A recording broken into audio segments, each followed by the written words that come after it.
Salut à toutes et à tous, allez, on part en voyage. Un voyage dans le temps. Imaginez un peu un monde où une seule idée, une pensée un peu différente pouvait vous envoyer direct en prison. Un monde où votre avenir était décidé à la minute même de votre naissance. C'est dans ce monde-là qu'on plonge aujourd'hui, au XVIIIe siècle, pour découvrir comment une poignée de penseurs, armés non pas d'épées mais d'idées, ont allumé une étincelle qui allait complètement chambouler le monde. Le siècle des Lumières. Alors, voilà le programme de notre exploration. Pour bien piger à quel point ces nouvelles idées étaient, disons-le, explosives, on va d'abord jeter un œil au monde qu'elles voulaient faire tomber. Vous êtes prêts? On y va. Bon, pour vraiment saisir ce que c'était, cette fameuse lumière, il faut commencer par regarder ce qu'il y avait avant. L'obscurité, en quelque sorte.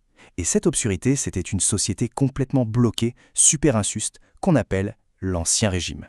Regardez bien cette image. C'est une caricature célèbre de l'époque et franchement, elle dit tout.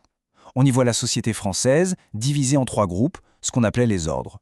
Tout en bas, complètement écrasé, on a un pauvre paysan. Lui, il représente le tiers-état, c'est-à-dire en gros quasiment tout le monde.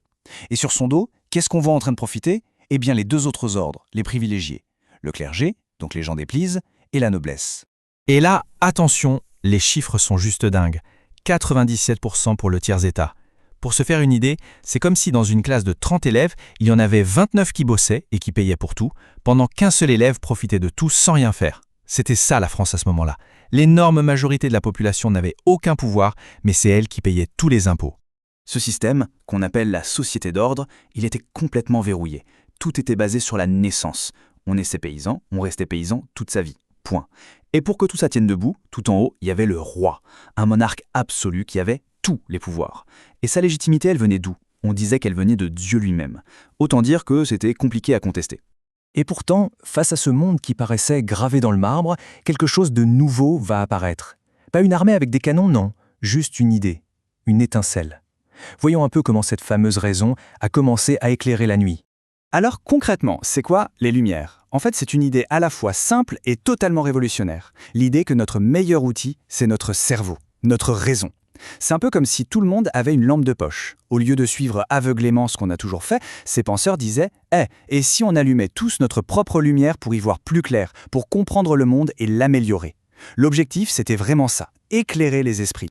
Et il y a un philosophe, Emmanuel Kant, qui a trouvé la phrase parfaite pour résumer tout ça. Sa devise, c'était « Aie le courage de te servir de ton propre entendement ». En gros, ça veut dire « Ose savoir, ose penser par toi-même ». C'est un appel super puissant, à arrêter d'avaler tout cru ce qu'on nous raconte et à se forger sa propre opinion. Toute cette période de bouillonnement intellectuel, on l'appelle l'âge de la raison, et ça couvre quasiment tout le XVIIIe siècle. C'est une époque charnière, vraiment. Elle commence juste après la mort du grand Louis XIV et elle va mener tout droit à la Révolution française. Faut s'imaginer l'Europe entière comme un immense café où les idées les plus folles fusaient dans tous les sens. Et donc, armés de cette nouvelle superpuissance qui est la raison, ces penseurs, qu'on va appeler les philosophes, se sont mis à tout remettre en question. Absolument tout. Et il fallait un courage de dingue pour faire ça à l'époque. Pour eux, rien n'était sacré. Pas même le roi. Et ce qui est super intéressant, c'est qu'ils n'étaient pas tous d'accord entre eux, loin de là. C'était un vrai débat. On avait Montesquieu, par exemple, qui disait « Attention, pour éviter qu'un seul homme ait trop de pouvoir, il faut le séparer en 3. » De son côté, Rousseau, lui, était plus radical. Il disait « Le vrai chef, c'est le peuple ». Et puis il y avait Voltaire qui imaginait un roi éclairé, conseillé par des philosophes. Bref, ça discutait sec. Mais même s'ils débattaient sur les solutions, ils étaient tous d'accord sur les problèmes. Leurs critiques tapaient toutes sur les mêmes clous. Le pouvoir absolu du roi, les privilèges injustes de certains, l'intolérance religieuse qui empêchait de penser librement, et toutes les injustices, comme l'esclavage par exemple. Ok, mais on peut se poser la question, comment des idées aussi dangereuses pour le pouvoir ont-elles bien pu se diffuser? Comment le virus de la raison s'est-il propagé dans toute la France et même en Europe? Eh bien, l'arme de discussion massive de l'époque, ça a été ce projet. Un projet complètement démesuré, un truc de fou, l'encyclopédie. Le but, porté par Diderot et d'Alembert, c'était de rassembler tout le savoir humain de l'époque dans une série de bouquins. Un travail de titan. Sauf que l'encyclopédie, c'était bien plus qu'un simple dictionnaire géant. C'était une machine de guerre intellectuelle et super maligne en plus. Les philosophes cachaient des idées révolutionnaires au milieu d'articles qui avaient l'air de rien. Par exemple, à l'article « Autorité politique », Diderot glisse, comme si de rien n'était, que personne n'a le droit naturel de commander aux autres. Dans une monarchie absolue, écrire ça, c'était poser une bombe sous le trône du roi. Mais les idées ne se propageaient pas que par les livres, elles voyageaient aussi de bouche à oreille. Elles étaient débattues avec passion, dans les cafés, dans les académies, et surtout dans les fameux salons parisiens. C'étaient les lieux de rendez-vous, souvent tenus par des femmes très influentes, où on refaisait le monde. C'était un peu les talk-shows de l'époque, si on veut. Bon, tout ça c'est bien beau, mais on pourrait se dire en quoi ça nous concerne aujourd'hui, toute cette histoire qui a plus de 2 siècles. Pourquoi est-ce que c'est encore important ? Eh bien parce que l'impact de ces idées a été un véritable tremblement de terre. Ce ne sont pas juste de belles théories qui sont restées sur le papier. Non, non.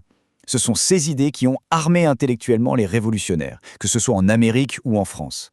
Elles ont servi de plan, de mode d'emploi pour construire un monde nouveau. Le monde de notre démocratie. Regardez bien cette liste. Les droits de l'homme, l'idée que le peuple est souverain, la liberté de croire ou de ne pas croire, la liberté de dire ce qu'on pense, l'égalité de tous devant la loi, toutes ces valeurs qui nous paraissent aujourd'hui évidentes, eh bien, elles sont l'héritage direct des Lumières. C'est leur ADN. Et c'est ça au final le plus important à retenir. Les Lumières, ce n'est pas juste une période historique à apprendre par cœur, c'est surtout une démarche, une invitation permanente à utiliser sa raison, à ne rien prendre pour acquis, à questionner le monde qui nous entoure pour tenter, toujours, de le rendre un peu meilleur, un peu plus juste. Et cette invitation, elle est toujours valable aujourd'hui.